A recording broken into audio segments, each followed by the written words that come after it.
So, well, you guys mentioned like Mr. Beast earlier. Did you open the door for him? Did he open the door for you? Yes, we noticed one day he was following us on TikTok. So how long are they going to have to stand? Okay, that's I guess they think that it takes like hours. We don't want to be like canceled, so we try to meet up. Like let's not make people do anything too weird. I still haven't figured out how to answer that question. I usually say like content creation. Okay. But still, like they might think I do porn, so I have to like. That's why I like.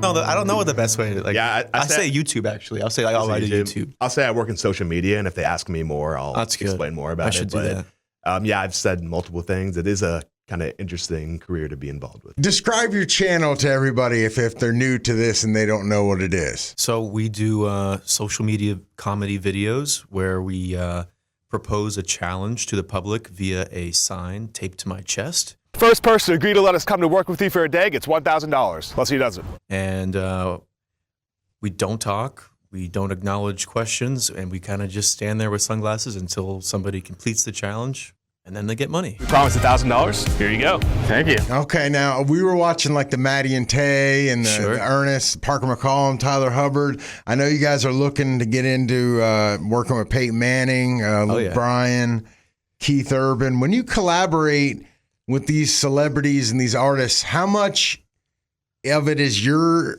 choice of what they do and how much of it is theirs? Like, is it presumptuous to think that people are okay, like Maddie and Tay is okay with people being that close to them touching them?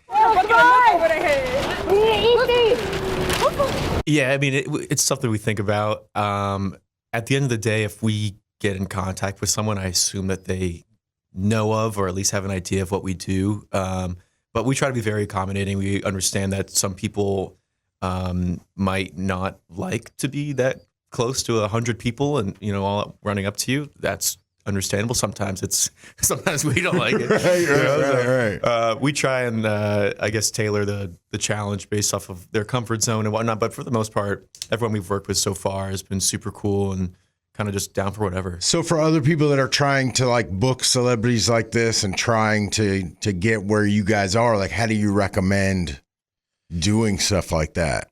Like how do you reach out and say, hey, I want to find someone that can get you a Halloween, I don't know, you know.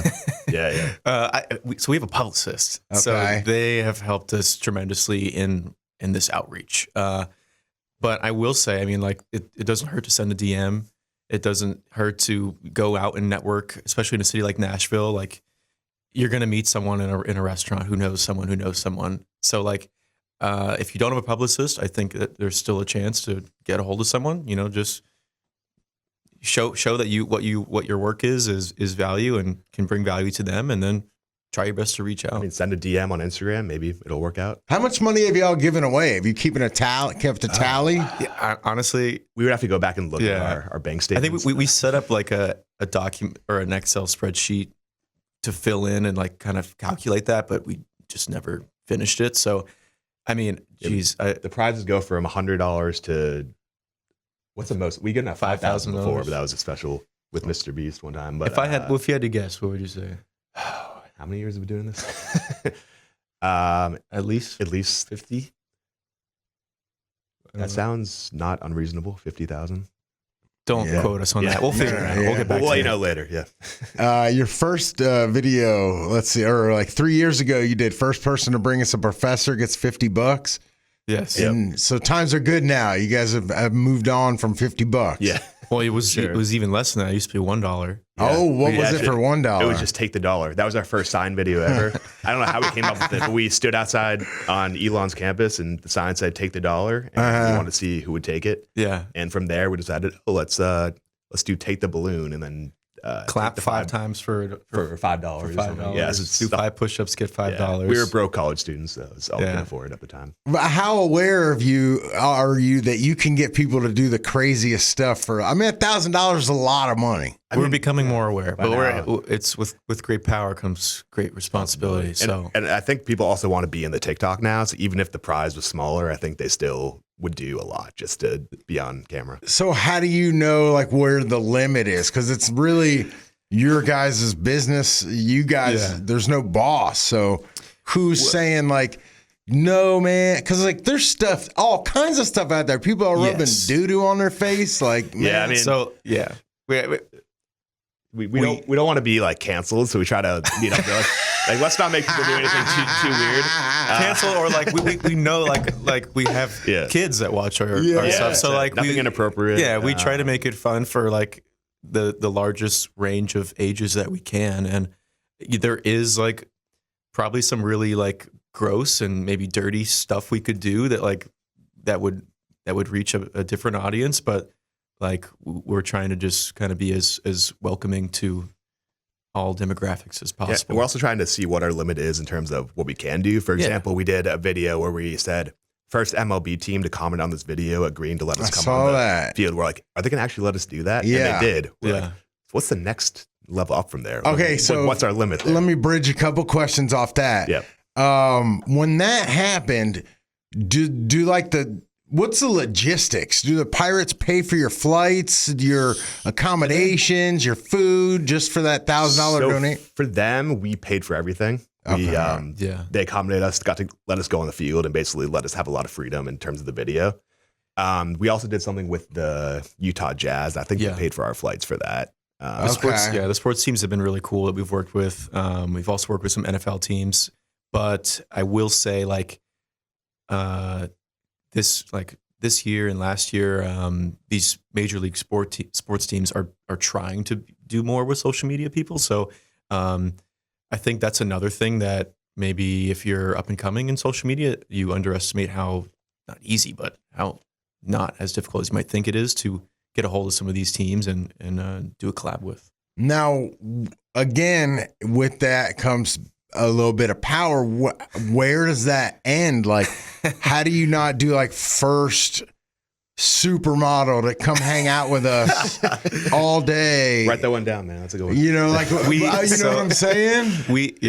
So we have a list of ideas. We both have lists of ideas, and you know, we do have some bolder ideas, but I think what we're doing is we're trying to like not jump too far ahead too fast, and try and take it like the slope a little gradually as far as like upping the stakes and upping the challenge difficulty. And I think that eventually we will get to maybe not the supermodel challenge. Maybe we'll do like first billionaire to get us into outer space or something. You know? Okay, that could be a bold one. That's okay.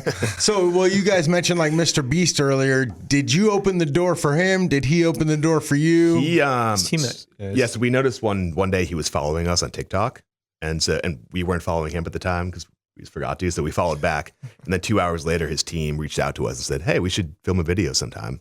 And so it was a long process to get that set up, but we finally did. But when you guys first found out about that, were you high-fiving? Like, yeah. I called Joey. I'm like, dude, look who's following us right now. This is awesome. Yeah, wow. That was crazy. How is it working with him? He is incredibly busy and scheduled down to like the second of every day. So the day that we filmed with him, the video actually didn't work out. It was like we were there, we were planning. His team set up a giant pool for us on a campus. We filmed a collab with one of the people on his team, Nolan. And then like hours have gone by. We're like, okay, I think MrBeast is ready. We're gonna have like the 5 minutes that were allotted with him. And then someone on his team was like, yeah, he can't. Sorry guys, he has to back out. We're like, what do you mean? The cameras are set up. Pool right here. The giant pool is here. Everything's set up. They're like, yeah, sorry, there's nothing we can do, guys. But they paid all that? So they paid, they set it up. They still let us film the video without MrBeast. So we used the pool, and that was the $5,000 we gave out of our own money, but it was for a big video. But they managed to squeeze us in the next day. But he had like 5 or 6 other collabs. So like he pulls up, gets out, does it, gets back in the car, waits for the next one. Because he just has he'd get mobbed if he was just waiting out there on a college campus. Really? And we did get to go to his studio the night before. Yes. He apologized for not being able to make it. He just had a lot going on. I think he was sick too. So it's understandable. What does he pull up in?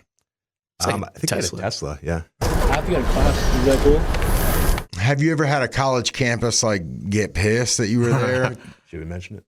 Vanderbilt? Well, Vanderbilt kicked us off. So we made videos in college, stopped for 2 years, and then reposted them, and then we started filming again once we started getting followers.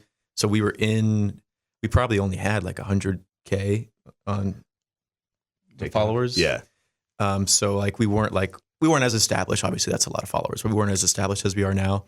And I think the video was shotgun a Sprite, get $10, and then campus security just like was not cool with that. Said never come back. Never come back. You're gonna get arrested. So we haven't come back. It sucks because Vanderbilt is right there and it's a great campus, but so we try to stick with public colleges now, or we get permission. Like we've been to Belmont and we have a good connection with them. Yeah, I'm sure if we reached out to Vanderbilt and reestablished, they would be like, "Oh yeah, you guys can come." Yeah, Vanderbilt, if you're watching this, you give us a DM. How crazy is it out there on the streets now? Like when you go somewhere, do you get recognized more and more? More and more, yeah. Definitely on college campuses. Yesterday, I was walking home from the coffee shop and I saw a car drive by and a girl was like, and then as I was like walking to my apartment, I hear, "Excuse me." And like she had turned around and came back. "Are you one of those guys that does those videos?" I was like, "Yeah." Not just walking down the street, but then if we're standing with a sign, that's like even more recognizable. So college campuses for sure. Do people follow you around? Like, does it get in the way of making on the college video? campuses? Sometimes, like when we're setting up, they'll recognize us. They want to be in the video, so they kind of wait around, follow us, and they try to like act like they're not waiting, but they're like be on a bench, and they'll be like, we'll be like, "See that guy? He's waiting. Oh, that person's waiting." So we know if you think you're being slick, like. But I'll be honest, if I was in that position, I'd probably be waiting around. Oh yeah, I can't blame them. Okay. And how many people have the passwords to said accounts? I think it's just us two.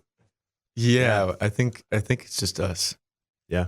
They can't be like a publicist. Like, I mean, because when you think about it, the password to your TikTok is like the key to the office.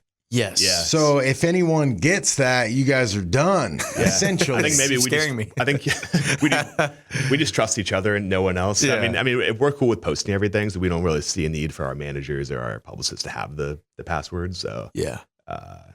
Are you worried about being hacked? Yeah. I mean, again, it's like if that happened, that would suck. But like, you can't just live life expecting that to happen. I mean, we try to take precautions like not sharing the password and whatnot. And we have contacts at the companies too. So I think if someone hacked our TikTok, we could tell the rep and be like, "Hey, can you get us back on there? Okay, restore our videos, etc." So is who decided on the password? These are great questions. I don't want to give any hints. Yeah, I think we just kind of. It was a joint effort. Yeah, joint effort. I mean, it's not the same password that you each use in your own individual life. Definitely not. No, it's interesting. It's very unique. That's cool, man. It's actually 1, 2, 3 if you want to try. Yeah, is it the same across all platforms? That's a secret. That's classified. Yeah. Okay, fair. Cool, man. Any more password questions? No, I think that's it, man.